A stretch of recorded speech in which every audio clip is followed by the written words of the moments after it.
Simon's here and he's brought the defibrillator and he's going to come and help me, he would stand on the opposite side of this mannequin or this patient, okay? And so he would start the whole process with our defibrillator. But if we didn't have the defibrillators, I could pump like this, and he comes up and says, I know CPR, yeah, can I take over? I know CPR, I can help. And I'll say, stand by, 9, and that's 30, take over, breath, okay. So I was somebody I knew, obviously. So he would take over on that when he hits 30.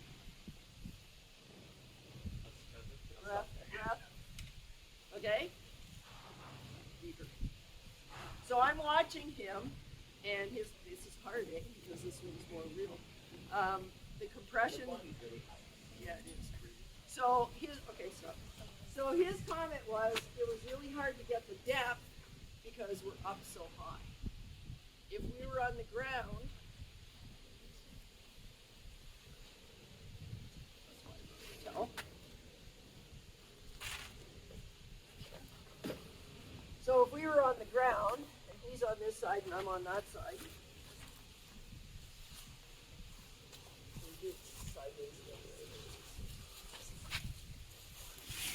so we would both be kneeling, and he's on the chest.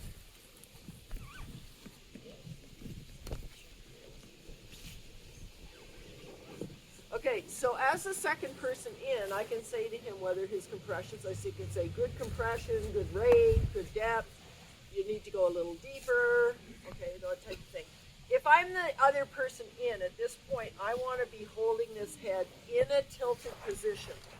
And the reason I want that is because it keeps the airway open, all right? If I don't have a barrier device and we're doing CPR and I keep that open, air is still going to go in. The diaphragm is going down and it's coming back up with each chest recoil. So what we want to do is create like that pressure inside the lungs, which will automatically seem like the guy's breathing, but he's not. All right. When you're doing chest compressions, the person's going to look better. So don't say, "Oh, look at the colors all coming back. They must be okay." No, they are not. And if I don't have a defib machine, we just want to keep this going until the ambulance gets here. And when the ambulance gets here, don't stop and go, "Yay, they're here!" High five.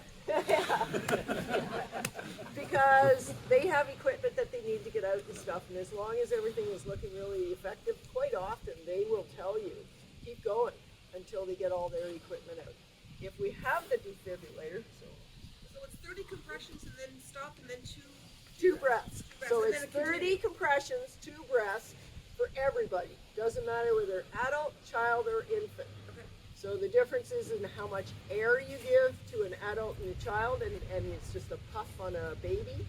On babies, of course, you seal nose and mouth, but everybody else, it would be pinch the nose, seal the mouth on somebody you know, and if not, the barrier device. I would recommend that you guys get 2 barrier devices. Only because you will have more than one person with CPR here. Yeah. So that you can always have that second person coming in. Okay, so the defibrillator, the defibrillator arrives. Okay, so I would press the on-off button. Call for help now. Help, help, help! Okay, Remove all hopefully I've already clothing done from that. patient's chest. So we've done that.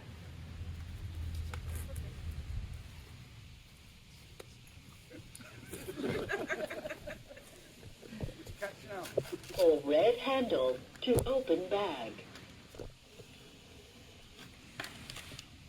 Look at pictures on pads.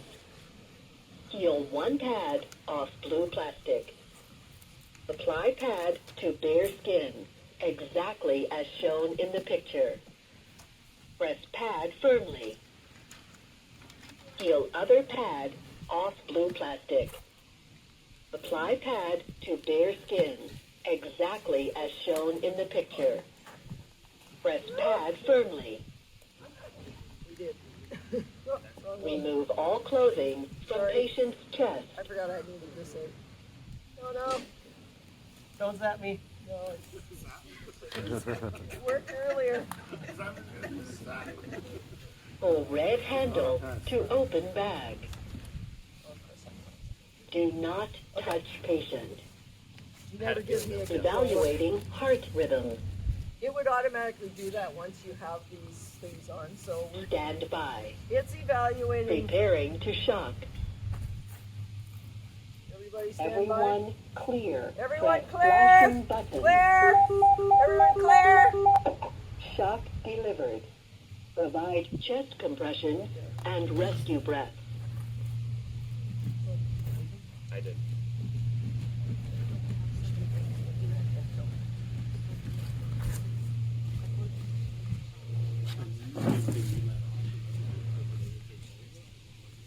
Continue care.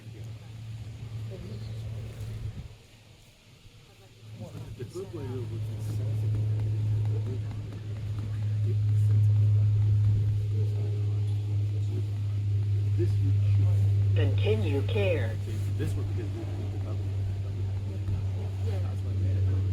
Okay, and you would just keep doing that. The machine is going to keep talking to you. I'll leave the machine on for a minute because it'll keep going, and every 15 seconds it says Continue care.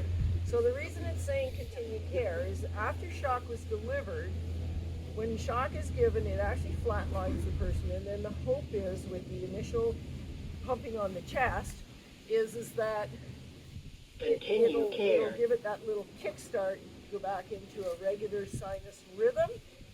All right, so if it goes into a normal sinus rhythm, sinus rhythm, the person will obviously Continue the color will care. get better. They'll open up their eyes. They'll wake up. They'll want to know what happened because they won't remember what happened. It's almost like getting knocked on the head when you have a cardiac arrest. So the key is to care for the Continue patient, care. which could mean putting a blanket over them, making them comfortable. But please leave the pads on them until the ambulance arrives. One of the things about these pads, and this is a live Continue set, care. is this particular machine, which is usually pretty adaptable to the paramedics. They'll just pull this plug out and they'll use these on Do not so at touch that point you patient. would step back. Evaluating heart rhythm. Stand by. Preparing to shock. So if it's preparing for shock, what does it Everyone mean? clear. Press Yeah, you flashing haven't button. revived this person. Shock delivered. Provide chest compression and rescue breath. Pretty straightforward. Okay. So the machine is checking if the Yes, during that time when our hands are off it, the machine is checking for the heart, see what the heart is doing. Is it still in a fibrillated state? Is it gone flatline? If it goes Continue care. flatline, if it Call for help now. help. If it goes flatline, it's just going to ask you to continue to do CPR. It still will stop every 2 minutes.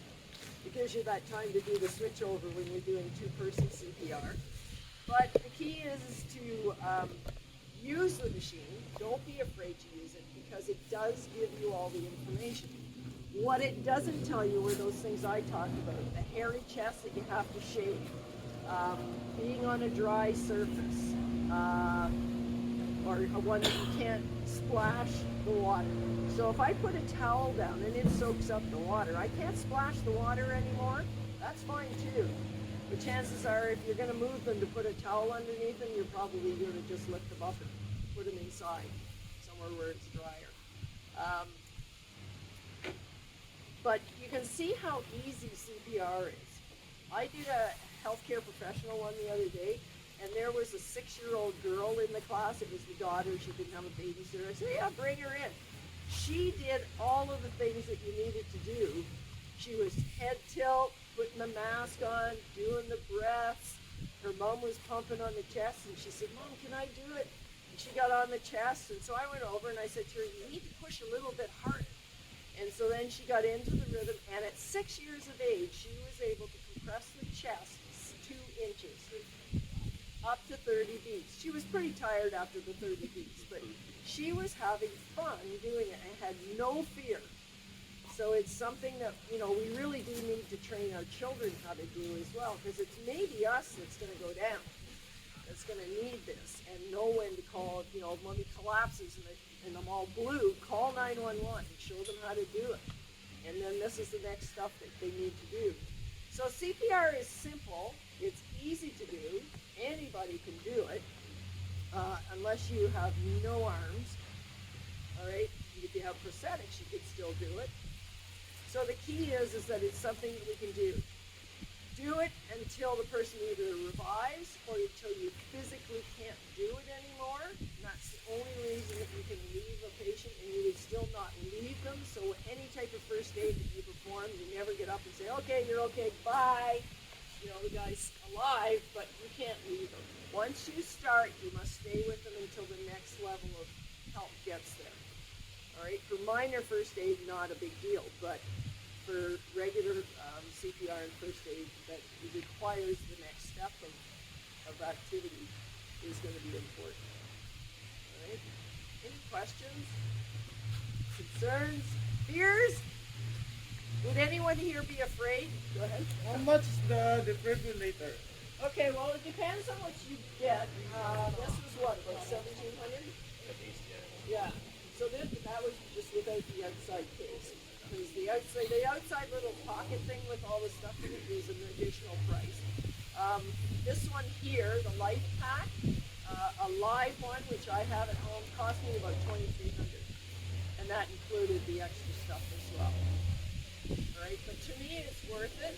It's worth it to have it in our neighborhood because we have a lot of elderly people. And I ran into an issue where I thought I was having a heart attack and went to the hospital. It turned out it was something else, but I'm still here today to talk about it. And it was after that I started thinking, why don't I have a live defibrillator at my home in case something really happens? You know, when you start getting up in age, things start to fall apart. So the difference between using this, because people interchange, oh, he died of a heart attack. Heart attacks are not, you don't die from a heart attack. You die from a cardiac arrest. So the difference is, cardiac arrest is when your heart stops. Heart attack is when there's a blockage, and I'm going, oh, I have this chest pain, it hurts like heck, or oh, my stomach's burning, I don't feel very good, or oh, I got pain between my shoulder blades, or I got stuff running down my arms, like I feel this pain running down my arms or up into my jaw. And it doesn't just mean, oh, I got a jaw ache, so what do I do the first time? I'm going to go to my dentist, right? Because I think I got maybe something wrong with my teeth. And often it'll be, the heart is in the center of the chest. So it could radiate one side or the other. So the key is that often what will happen is that, you know, that pain, depending on where that blockage is in the heart, will depend on how strong it is and where exactly, because it sits on that angle. You know, it's about the size of your fist, so it sits like this inside the chest. So if that blockage is way down here, you're probably going to feel that indigestion, and it just won't go away. So again, those are things that you go, oh, well, I'll go take a couple of Tums and see how I feel. Well, okay, fine. But then you go and you lie down, and it progresses in some cases where that little blockage doesn't sort of pop through and go off somewhere else, and now you've got another chunk of something floating around in your body, which could end up here. So the concern is that we want to this is treatable. Okay, if I'm having a heart attack, it's treatable. But I still need to get to the hospital. And I highly recommend, if you're having any of those types of signs and symptoms, that you definitely call 911. Because if you drive yourself to the hospital, like my husband and I did, because we weren't thinking, we drove to the hospital. It was 45 minutes before I saw a doctor, even though my blood pressure was up here and my heart rate was up here. Like, I'm an athlete, you know, it shouldn't be like that. And so that kind of scared me about, and when I was in the hospital, the doctor said, if you ever have these signs and symptoms again, you should know better, being a first aid instructor and CPR instructor, call 911, because you'll get triaged in quickly. Okay, so with any heart issues. So it's better to have them sent home with, oh, it was just indigestion, than to have something happen worse later where it blocks enough that you have massive damage to the heart and then the heart stops. Okay? Any questions? Yeah. Yes. Just a question, actually. Rather than just having all these gears, for people that are trained in first aid and medic, actually, do you think the club should actually get those O2 sensors as well, to telling you your blood pressure, your heart rate as well, too, or actually get something like a cuff? No, when you start doing stuff like that, then it's advanced. Okay. So that would be at the, if there's a nurse like that is here, somebody that's an actual medical professional, then it might be beneficial. But I would say the most important thing is having the defibrillator and being trained on how to use it and feel really comfortable. Because it's one thing to watch Simon and I doing this. It's another thing for me to say, okay, you come up, you're next. Or I don't do a really good demonstration sometimes in my classes. I'll just talk about it, and then I'll say, okay, let's get on the mannequins, and then I just walk over and I hand it to one of the group. And it's like, now they're in the spotlight, because now the rest of the class is like this, okay, so crowd control is important. And people are going, oh, that's not the way you're or that's not the way you're supposed to do it. You know what? You don't need those people in your face. So that's where crowd control comes in, is to get rid of those people. And for me, any type of crowd control, as soon as there's people sort of gathered around, they're trying to give them privacy. The crowd control should be like this. Everybody turn around, out, away from the thing, and move back. And then that way, there's none of them like, you know, kind of doing this kind of thing all the time. Because you only want people that can help you near you. So that's one of the big things. I think I saw another thing. I'm just thinking, next season, maybe we could get a group together and maybe put instructors here. Yeah, we were actually, Jennifer and I were actually talking about that, because for years I used to come down here every spring and teach a course. We did standard first aid. It's a 2-day course with the default. Well, it's all standard first aid courses, and all first aid courses actually now come with a demonstration from people. I always make people participate. So people all get the chance in a group, like a 2-person, everyone gets to do the mannequin thing with the